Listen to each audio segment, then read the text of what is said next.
Welcome, boys and girls. This is part 5 and part 6 of the Ballad of Reading Gaol by Oscar Wilde. I know not whether laws be right or whether laws be wrong.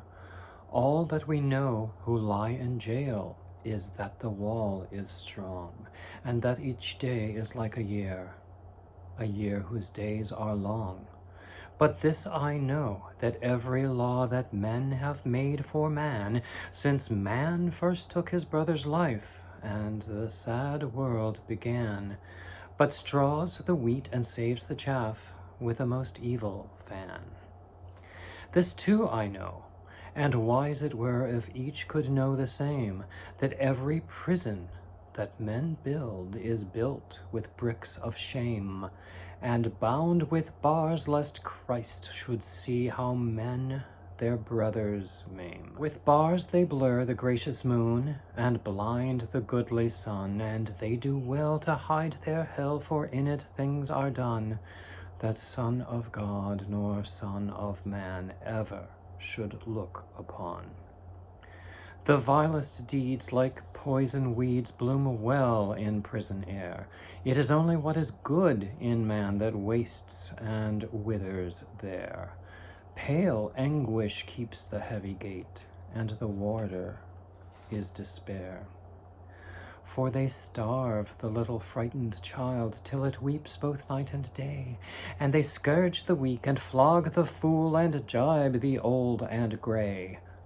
And some grow mad, and all grow bad, and none a word may say. Each narrow cell in which we dwell is a foul and dark latrine, and the fetid breath of living death chokes up each grated screen, and all but lust is turned to dust in humanity's machine. The brackish water that we drink creeps with a loathsome slime, and the bitter bread they weigh in scales is full of chalk and lime, and sleep will not lie down, but walks wild-eyed and cries to time. But though lean hunger and green thirst like asp and adder fight, we have little care of prison fare, for what chills and kills outright is that every stone one lifts by day becomes one's heart by night. With midnight always in one's heart and twilight in one's cell, we turn the crank or tear the rope, each in his separate hell, and in the silence is more awful far than the sound of a brazen bell. And never a human voice comes near to speak a gentle word, and the eye that watches through a door is pitiless and hard, and by all forgot we rot and rot, with soul and body marred. And thus we rust life's iron chain, degraded and alone, and some men curse, and some men weep, and some men make no moan, but God's eternal laws are kind, and break the heart of stone.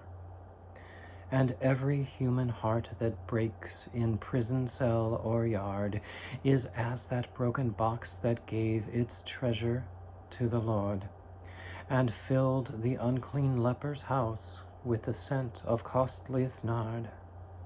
Ah, happy they whose hearts can break, and peace of pardon win. How else may man make straight his plan, and cleanse his soul from sin? How else but through a broken heart may Lord Christ enter in? And he of the swollen purple throat, and the stark and staring eyes, waits for the holy hands that took the thief to paradise. And a broken and a contrite heart the Lord will not despise. The man in red who reads the law gave him 3 weeks of life, 3 little weeks in which to heal his soul of his soul's strife, and cleanse from every blot of blood the hand that held the knife. And with tears of blood he cleansed the hand the hand that held the steel, for only blood can wipe out blood, and only tears can heal. And the crimson stain that was of Cain became Christ's snow-white seal. In Reading jail by Reading town there is a pit of shame, and in it lies a wretched man, eaten by teeth of flame. In a burning winding sheet he lies, and his grave has got no name. And there till Christ call forth the dead, in silence let him lie. No need to waste the foolish tear, or heave the windy sigh.